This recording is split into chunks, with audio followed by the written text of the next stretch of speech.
Good morning and thank you for joining me once again in our daily devotion based on the book of Psalms. Today we are now in Psalms chapter 2 and we are going to focus in verse 4. Let me read it to you. Psalms chapter 2 verse 4. He who sits in the heavens shall laugh. The Lord shall hold them in derision. Psalms chapter 2 is one of those chapters in the book of Psalms that are called the Messianic Psalm. They are called Messianic Psalms because they contain a prophetic word about the coming of the Messiah.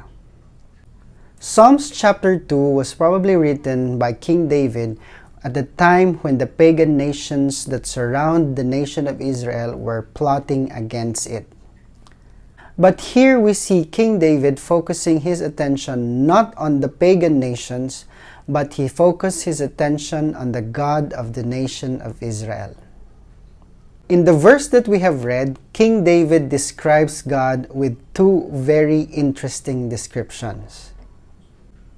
The first description is that God is a God who sits on high, which tells us that King David focuses his attention on the God who was still in control, despite the fact that the neighboring nations of Israel were rising against it.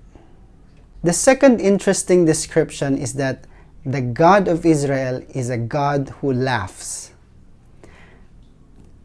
In this context, the laugh was a sarcastic laugh, or it was a scornful laugh, meaning to say that God was laughing against the wisdom of those who plot against the nation of Israel.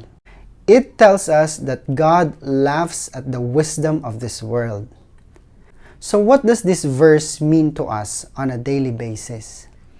The God of the Bible whom we serve is a God who still sits on high. He is sovereign and all-powerful, and He is worthy of all your trust.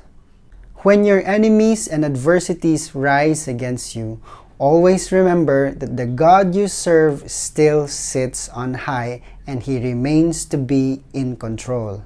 That instead of worrying, the better response is to worship Him in the midst of your tribulations.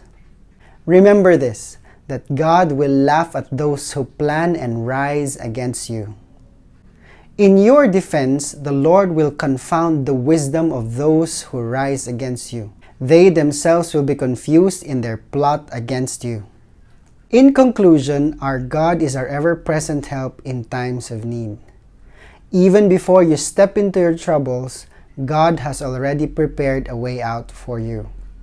So, position yourself for victory and for breakthrough because the God you serve still sits on high and He will never let your adversities rise against you. All in the name of our Lord Jesus Christ. Thank you very much. See you again tomorrow.